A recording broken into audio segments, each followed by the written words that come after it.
The Velkari had existed for 17 million years. Their civilization had risen from the primordial swamps of Velkar Prime, evolved through countless epochs, and eventually stretched across 43 star systems. They had cataloged over 9,000 sentient species, dissected the mysteries of quantum consciousness, and mapped the very fabric of space-time itself. Humans, they concluded after 3 months of observation, were unremarkable. Dr. Zelnoth stood before the containment chamber, her 6 eyes studying the creature within. The human male sat cross-legged on the floor, apparently meditating. Subject 2427, they had designated him Marcus Webb, according to the data extracted from his ship's logs before they had vaporized it. Another species confined to a single star system, Zelnoth dictated into her neural recorder.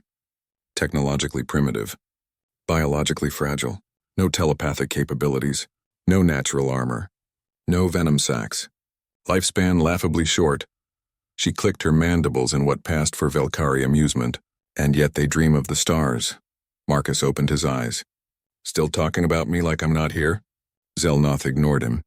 The translation matrix allowed her to understand his primitive vocalizations, but she saw no reason to engage. Subjects were for studying, not conversing with. For 6 weeks they tested him. They measured his reaction times, unimpressive. His strength, pathetic compared to most species. His regenerative capabilities, virtually non-existent. They cataloged his psychological responses to isolation, to fear, to hopelessness. What they failed to measure was his patience. Marcus had been a xenoanthropologist before his capture, one of Earth's first deep space researchers. He understood the fundamental truth that the Velkari, in their ancient arrogance, had forgotten. The observer changes the observed, but the observed also studies the observer. While they tested him, he tested them. He noticed that the Velkari relied entirely on their technology. Their own physical forms had atrophied over millions of years of genetic optimization. They could barely move without their anti-gravity harnesses. Their immune systems, evolved in perfectly sterile environments, had forgotten how to fight. He noticed their society had no concept of individual initiative. Every action required consensus from the collective. Every decision was vetted through 17 levels of bureaucracy. They had become so efficient, so specialized, so perfect, that they had lost the ability to adapt. He noticed they had never encountered a predator species that was also intelligent. Humanity had climbed from the food chain, not descended from its peak. Every human carried within them the genetic memory of being prey, of being hunter, of surviving ice ages and plagues and wars and extinctions. Humans were born with something the Velkari had engineered out of themselves 17 million years ago. The capacity for creative desperation. On day 43, Marcus deliberately cut his finger on a sharp edge of his containment chamber. A few drops of blood fell to the sterile floor. The Velkari scientists barely noticed. Human blood had been extensively catalogued. They knew everything about it, its composition, its pH, its cellular structure. What they didn't know was that Earth's biosphere was a war zone, and humanity had evolved in its trenches. The bacteria in Marcus's blood were not just passengers. They were veterans of billions of years of microscopic warfare, armed with horizontal gene transfer, mutation rates that made adaptation nearly instantaneous, and an aggression born from endless competition. Within 6 hours, the first Velkari showed symptoms. Within 12 hours, 17 were dead.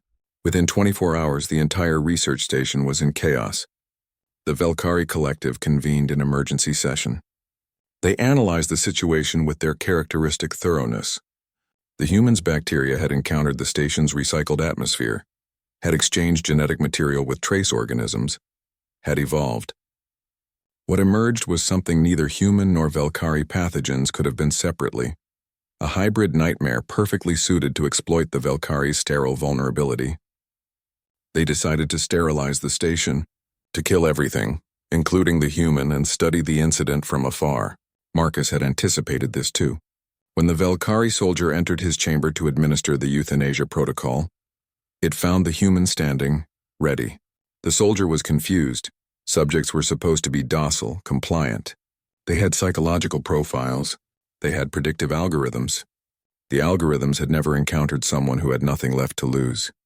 Marcus moved with a speed born from a gravity well twice as strong as Velkar Prime. He struck with the force of a species that had learned violence before it learned language. In 7 seconds, he had disabled the soldier and claimed its weapon. The Velkari had never designed their technology for security from within. Why would they? Their species didn't have crime, didn't have rebellion, didn't have the concept of individual violent action. Marcus did. He moved through the station like a ghost, like a predator, like something the Velkari's 17 million years of evolution had left them utterly unprepared to face.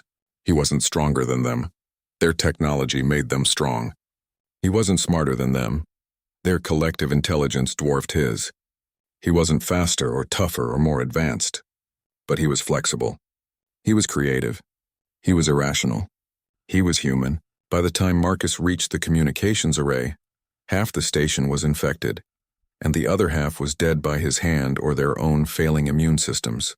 He activated the emergency beacon, not the Velkari one, but the one he had cobbled together from stolen components, broadcasting on frequencies the Velkari had never thought to monitor because they were too primitive to be relevant. Earth received the signal 3 weeks later.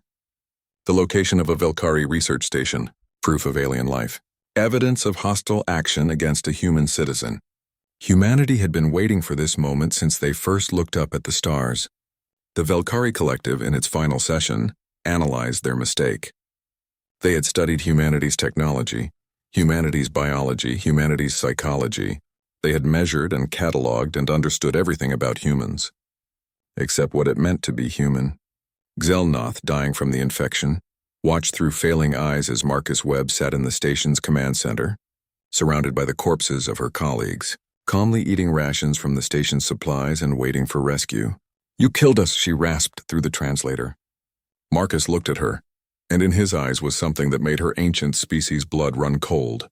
Not hatred, not anger, but simple, matter-of-fact resolve. "No," he said quietly. "You killed yourselves the moment you forgot that evolution never stops. You became perfect, and perfection is just another word for extinction waiting to happen." He took another bite of his ration bar. "We humans were not perfect. We're messy and violent and short-lived and irrational. But we're alive, Dr. Xelnoth. We adapt, we survive, we endure." He leaned back in the chair, looking utterly exhausted and utterly unbreakable. "You wanted to study us? Congratulations. Class is in session." When the Earth fleet arrived 4 months later, they found one human alive and an entire alien species research station turned into a tomb. Marcus Webb's report would change humanity's approach to the cosmos forever. The stars, they learned, were not filled with gods. They were filled with civilizations that had forgotten the most important lesson. Survival doesn't belong to the strongest, or the smartest, or the most advanced. It belongs to those who refuse to stop adapting. And humanity, carved from the stone of a merciless world, had never stopped adapting for a single moment of their violent, beautiful, impossibly stubborn existence.